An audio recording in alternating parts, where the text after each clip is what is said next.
Antes de comenzar, te recuerdo que cada libro tiene su propia lista de reproducción con capítulos perfectamente ordenados.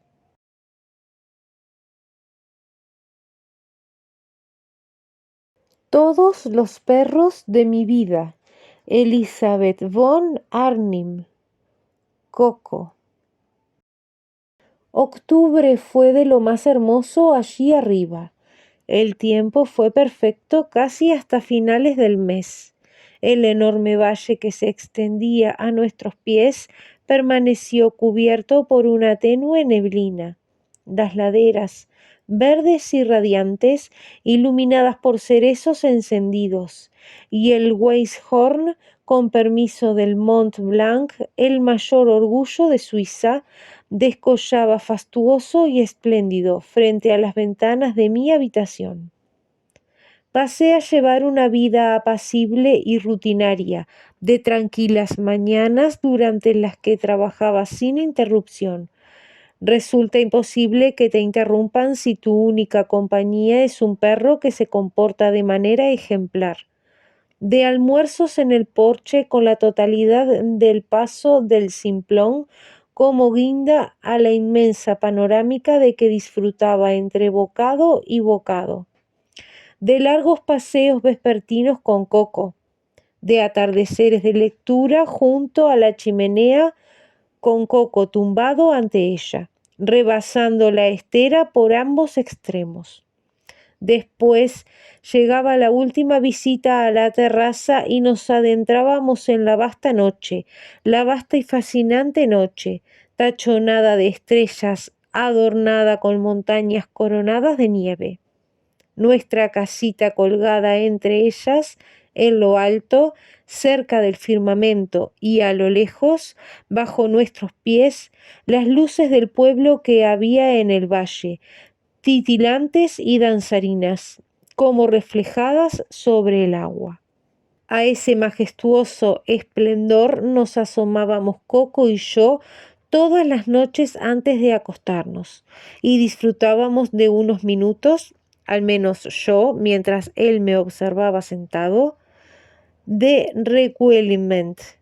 Esta palabra resulta tan difícil de deletrear como de traducir, pero describe con exactitud el estado en que cada noche pasaba mis últimos momentos de vigilia.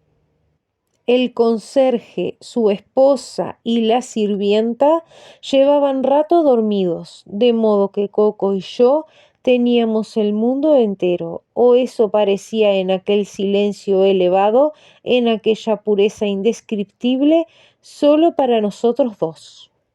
Y yo que temía sentirme sola. Sola fue allí durante los primeros instantes de soledad real que conocía, donde comencé a sospechar que lo que la gente denomina soledad es lo que más adoro, pues ¿cómo podía pasar por alto que aquellas se estaban convirtiendo en las semanas más felices de mi vida, en lo que hasta entonces llevaba de vida? Había disfrutado de momentos felices con bastante frecuencia, si no de manera constante. ¿Acaso alguien es feliz constantemente? Si en rachas prolongadas y gloriosas. Sin embargo, aquella felicidad tenía una calidad especial que no había conocido hasta entonces, la sublime noción de una omnipresencia sin par, en palabras de Wordsworth. A decir verdad, nadie como Wordsworth para describir estados de ánimo que resultan casi indescriptibles. En ese estado cautivador de fusión de no sé qué universal y eterno, pasaba las noches antes de acostarme hasta que llegaron las nevadas. Y llegaron de repente. Al principio eran solo breves amenazas, hasta que un día estalló. Veremos ahora, pensaba, mirando a través de las ventanas manchadas de nieve la furia desatada en el exterior. Veremos hasta qué punto soy capaz de tolerar la soledad. Pero aún entonces, tras el inquietante asombro inicial ante el absoluto, durante las primeras tormentas de nieve, pese a nuestro aislamiento en una casa de repente oscura, me sentía contenta, sobre todo porque era evidente que Coco estaba encantado. Aquello era a lo que él estaba acostumbrado. Justamente para eso estaba dotado de un pelaje tan tupido y hermoso. Y en cuanto al conserje, su esposa y la sirvienta, acostumbrados también a aquel tiempo, si bien no podía decirse que disfrutaran de nuestros días de encierro, se lo tomaban como un hecho ineludible. De no haber sido por Coco, me atrevería a aventurar que al cabo de un tiempo aquella oscura y ruidosa soledad marcada por días y noches en que el universo parecía rugir, me habría resultado penosa. En realidad, debo admitir que durante los peores vendavales, acurrucada junto al fuego preguntándome cuánto más resistiría el tejado, solo encontraba alivio al posar la mano sobre su cabeza y notar su pata en el tobillo. Sin él, es más que probable que transcurridas unas semanas en aquellas circunstancias, habría tenido que hacer acopio de toda mi fortaleza interior. Así que recomiendo a todas las personas, sean del sexo que sean, pero sobre todo, según parece, del mío, cuyo valor tiende a flaquear tras largos períodos en soledad, que suelen sentir miedo por la noche si no tienen a nadie con quien hablar, que no disfrutan apagando ellas mismas las luces y subiendo en silencio a un dormitorio solitario, que rebosan afecto y no tienen en quién depositarlo, que anhelan ser amadas pero por las razones que sea no lo son, recomiendo a todas esas personas que vayan, por ejemplo, a Harrods y se compren un perro. Allí, dispuestos en hileras, encontrarán un surtido de amigos deseosos de que les den la oportunidad de hacer feliz y proteger a alguien. Y eso, además, sin pedir nada a cambio.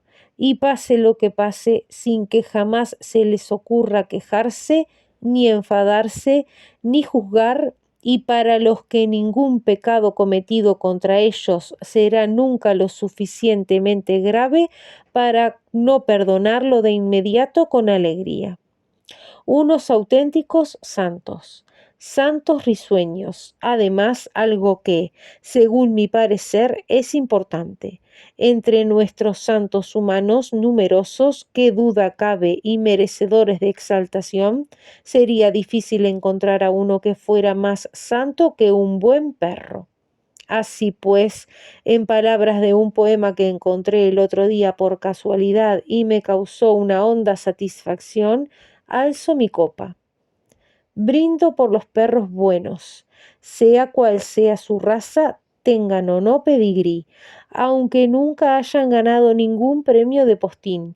Brindo por los perros buenos, por los rabos que se agitan, por las miradas sinceras, la extraordinaria valía y lealtad insospechada, que tal y como merecen nunca serán valoradas.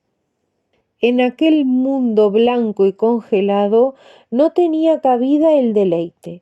En nuestras idas y venidas, Coco y yo teníamos que salvar altos montículos de nieve y pasar por debajo de carámbanos, una hilera de lanzas resplandecientes cada día más crecidas que colgaban como flecos de los aleros del tejado. La luz era tan cegadora, con aquellos rayos fulgurantes que bajaban del cielo brillante y ascendían de la brillante nieve, que tenía que usar gafas de cristal ahumado.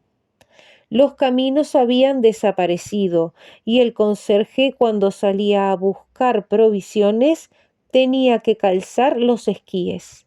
Entonces, durante las breves tardes, en lugar de salir a pasear con Coco, salía en trineo, y él con febril exaltación hacía cabriolas junto a mí, levantando con ello ráfagas de densa nieve. Era imposible llevar falda, de modo que tuvimos que quitárnoslas.